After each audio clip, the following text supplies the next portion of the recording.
Ile kwa haraka nikufundishe maneno haya ya baraka yatakayokuvusha kwenda kiwango kingine. Hebu andika somo langu, nguvu ya uponyaji iliyo ndani ya imani. Nguvu ya uponyaji iliyo ndani ya imani. Ukisikia mtu amepona, hajapona hivi hivi. Ukisikia mtu anatoa ushuhuda kwamba nilikuwa na kansa imeondoka. Nilikuwa na pressure imeniachia. Nilikuwa siwezi kuzaa, tayari sasa hivi nimepima, nina mimba ya miezi miwili ama mwezi mmoja. Nasikia mtu anatoa ushuhuda, nilikuwa siwezi kutembea, sasa hivi ninatembea. Ukisikia mtu anatoa ushuhuda, nilikuwa siwezi kulala, sasa hivi mimi ninalala. Ukisikia mtu anasema nilikuwa nina shida ya spinal cord, nilikuwa nina shida ya uti wa mgongo, nilikuwa nina shida ya mapafu yangu, nilikuwa na shida kupumua, lakini Mungu ameniponya, sasa napumua bila mashine. Nguvu yoyote ya uponyaji imebebwa katika mamlaka ya imani. Naongea na mtu wa Mungu hapa. Naongea na mtu hapa. Imani ni nini? Imani ni kuwa na hakika na mambo yatarajiwayo. Ni bayana na mambo yasiyoonekana. Ninamwamini Mungu iko siku mimi nitamiliki. Namwamini Mungu iko siku mimi nitajenga. Leo hii nimepanga, lakini maisha yangu si ya kupanga. I believe my living God. I serve him and I believe him. Ninamwamini iko siku mimi ambaye ninaitwa yatima, ninaitwa nisiyejiweza, ninaitwa masikini, Mungu ataufuta umaskini wangu, nami nitaitwa mtu tajiri anayekopesha mataifa. Hebu pokea muujiza kwa jina la Yesu. Nasema pokea muujiza kwa jina la Yesu. Wanaokudhihaki maskini, wewe si maskini. Imani yako ina uwezo wa kufuta maneno ya watesi wako. Haleluya, haleluya. Imani yako ina uwezo wa kunyamazisha yale maneno ya adui zako. Imani yako ina uwezo wa kuinua yale mambo yaliyokufa yakapata uhai tena. Hebu sema amka. Sema amka. Mambo makuu ya amke kwa jina la Yesu. Naongea kwa habari muujiza wote unaoona chemichemi yake ni imani. Hakuna muujiza unaotokea pasipokuwa na chanzo cha imani. Amina, amina. Amina, amina. Hebu pokea imani ya kuamini mambo kwa jina la Yesu. Pokea imani ya kuhamisha milima kwa jina la Yesu. Pokea imani ya kupasua miamba kwa jina la Yesu. Pokea imani ya kuyamuru bahari igawanyike nawe upite katikati na watoto wako kwa jina la Yesu. Pokea imani ya kuangusha magoliati kwa jina la Yesu. Pokea imani ya kuambia ewe mlima Sayuni, achia njia nipite na njia ipatikane kwa jina la Yesu. Haleluya. Haleluya. Muujiza bila imani hautaona muujiza. Cha kwanza, ili upokee muujiza wa maisha yako, chochea imani yako. Ndio maana Yesu kabla hajawatendea watu miujiza aliwafundisha.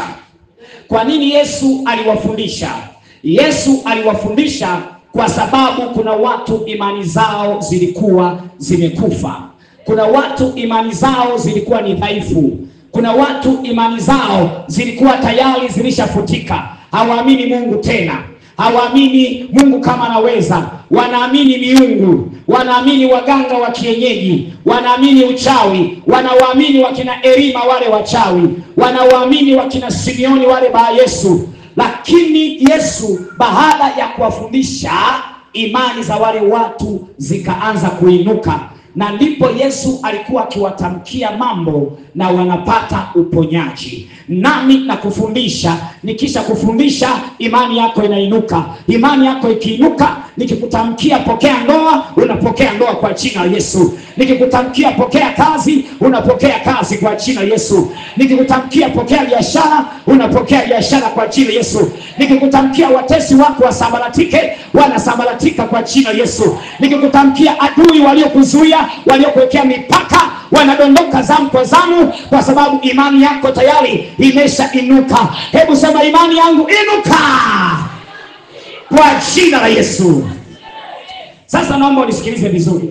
Kama unaandika, unaweza ukaandika. Imani imegawanyika katika mafungu matatu makuu. Imani imegawanyika katika mafungu matatu yaliyo makuu. Amina, amina.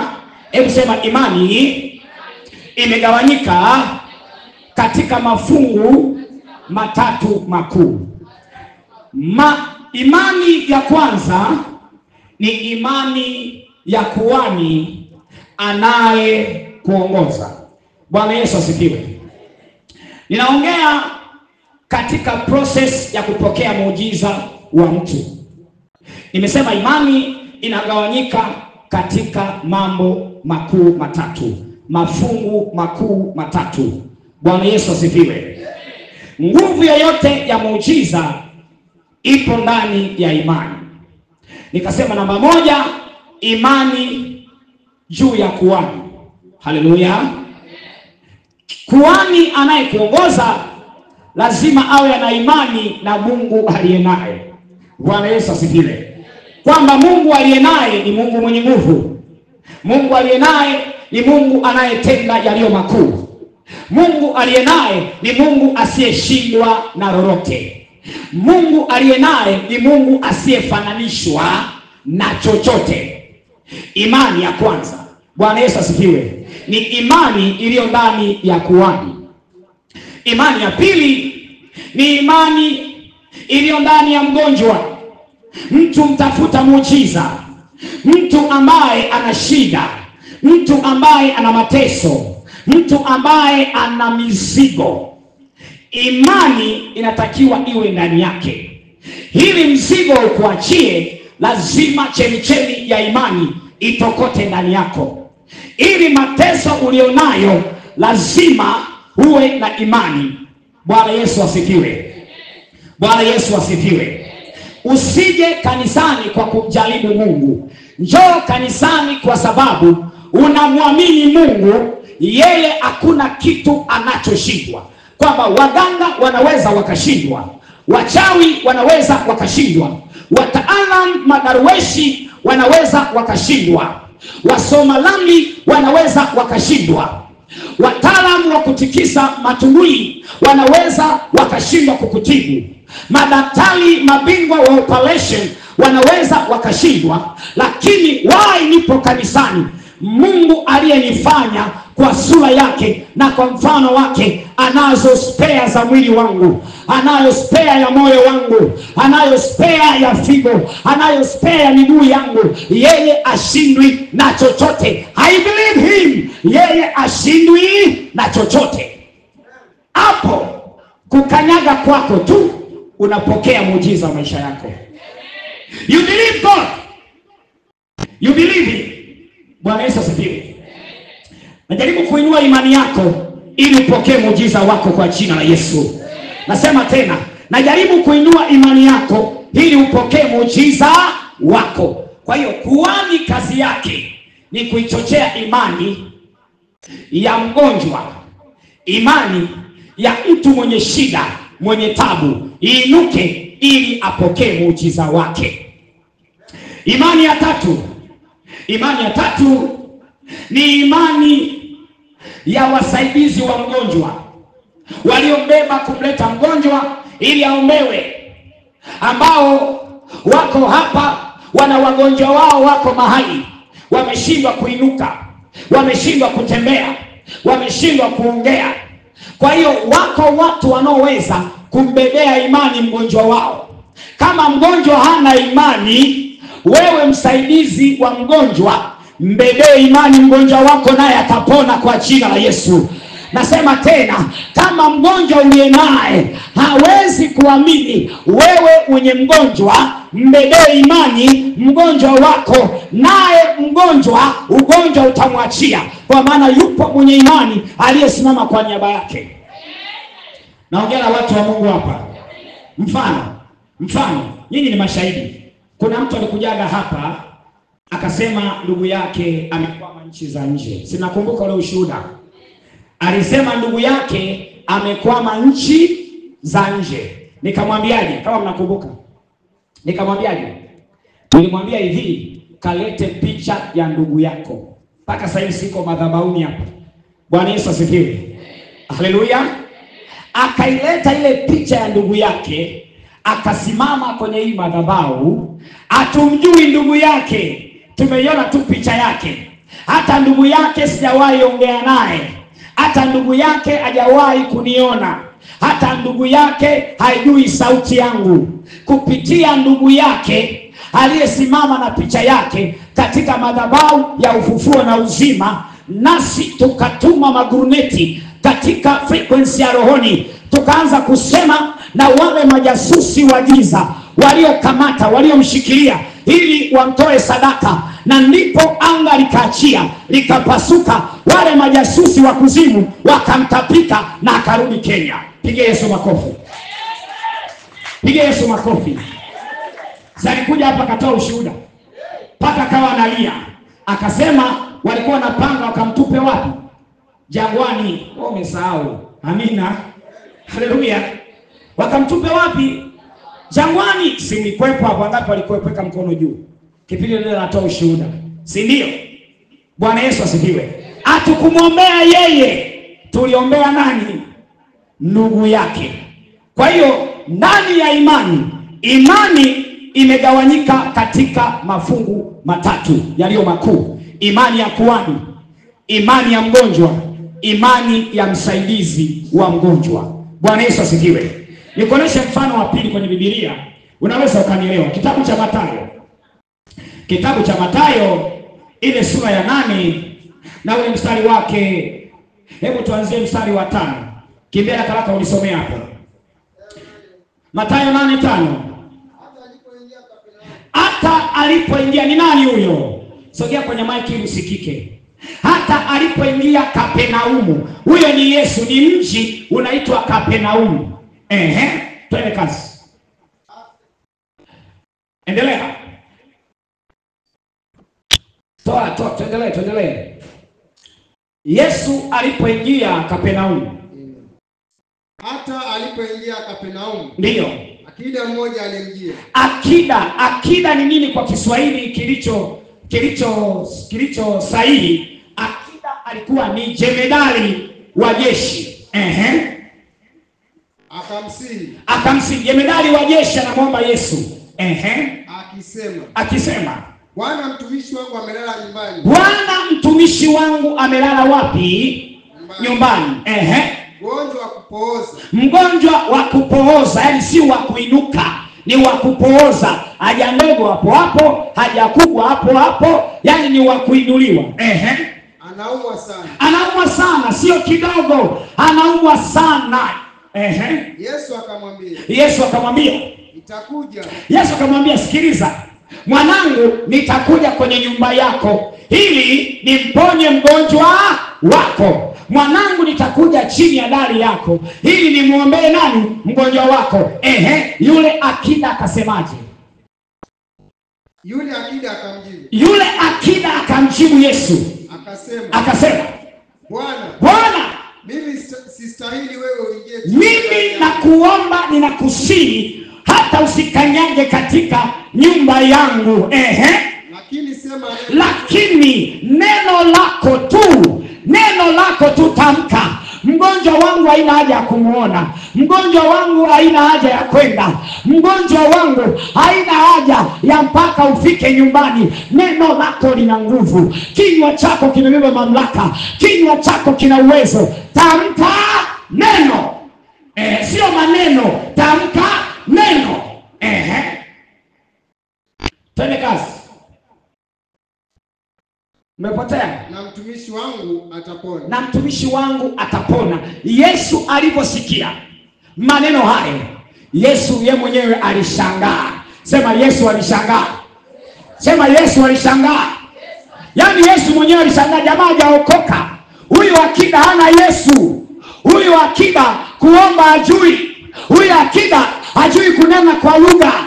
Huyu akida hana wokovu, bali amebeba mamlaka na vyeo vya dunia, lakini wokovu hana. Lakini kwa maneno aliyoyaongea yakaukuna moyo wa Yesu. Yesu akasemaje? Kwa maana mimi nami ni mtu niliyewekwa chini ya mamlaka, mwenye askari chini yangu. Ndio. Nikimwambia huyu, ndio, kimbia pale, nataka nisikie Yesu anasemaje. Nenda huenda na huyu njoo. Ndio. Na mtumwa wangu fanya hivi ufanye. Yesu aliposikia hayo, alistaajabu. Yesu alistaajabu. Akawaambia wale waliomfuata. Akawaambia mataifa. Amini. Amini. Nawaambieni. Sijaona imani kubwa. Sijawahi ona imani, sio ndogo, imani kubwa ya mwamba kama huyu. Kwa yeyote katika Israeli. Kwa yeyote katika uzao wa Israeli. Mtu anaamini ya kwamba yani mgonjwa wake simjui, mgonjwa wake sijawahi kumuona, mgonjwa wake sijawahi kutana naye, lakini anasema Baba, tamka neno. Yesu, tamka neno. Nami leo natamka neno juu ya ndugu zako waliolemewa na mizigo. Neno la Bwana liwafate, ile mizigo iwachie kwa jina la Yesu. Natamka leo ndugu zako wanaoteswa na pingu za kuzimu, nasemesha pingu za kuzimu zikatike na kuachia kwa jina la Yesu. Yeyote aliyekanyaga mahali hapa, mwenye ndugu aliye mgonjwa, mwenye ndugu aliye dhaifu, mwenye ndugu anayeteswa na mamlaka ya kuzimu, na isemesha serikali ya kuzimu, na isemesha serikali ya machoka, na isemesha serikali ya satanisti, iachie maisha yako, iachie familia yako, wapokee uzima, uzao wa tumbo lako na familia yako. Sema pona kwa jina la Yesu. Haleluya. Yesu akashangaa, akasema huyu jamaa hata mlango wa kanisa hujui, lakini imani yake imewashinda paka waombaji. Anaamini. Tamka neno. Baba, tamka neno. Hebu sema Baba, tamka neno. Sema Baba, tamka neno. Sema Baba, tamka neno juu ya maisha yangu. Yesu, tamka neno juu ya maisha yangu. Yesu, tamka neno juu ya watoto wangu. Yesu, tamka neno juu ya kazi ya mikono yangu. Yesu, tamka neno juu ya familia yangu, nayo itapona. Haleluya. Haleluya. Wakati mwingine ukishindwa kuomba sana, usiombe maneno mengi. Mwambie Yesu, tamka neno juu ya maisha yangu, nami nitapona. Yesu, tamka neno juu ya watoto wangu, nao watapona. Yesu, tamka neno juu ya watesi wangu, nao watatawanyika. Yesu, tamka neno juu ya wanaonishambulia, nao watadondoka zamu kwa zamu. Yaani mwambie Yesu, tamka neno. Sio maneno, tamka neno. Bwana Yesu asifiwe. Bwana Yesu asifiwe. Nasema kila uponyaji unaoona nyuma yake kuna nguvu ya imani. Kuna nguvu ya imani. Yule jamaa tu anaamka, ndio ni vipi? Haelewi. Kumbe kuna mtu kule alimwambia Baba, tamka neno. Jamaa alikuwa hawezi kujinyosha sana jamani. Imekuwaje jamani? Imekuwa jamani, mbona naweza kutembea? Jamani, mbona naweza kuinuka? Nilikuwa siwezi kula. Mbona sasa hivi napiga ugali mkubwa na umaliza? Kumbe kuna mtu alimwambia Yesu, tamka neno. Kijakazi wangu hawezi kuinuka. Kijakazi wangu hawezi kulala. Anaumwa serious sick. Tamka neno. Bwana Yesu asifiwe. Kuna muujiza unaupata mwanangu katika maisha yako. Yuko baba yako wa kiroho aliyetamka neno. Nasema tena, kuna milango inafunguka ya mafanikio juu ya maisha yako. Lipo neno baba wa kiroho alikutamkia, nayo kuzimu ikakuogopa, ikakupisha uende. Bwana Yesu asifiwe.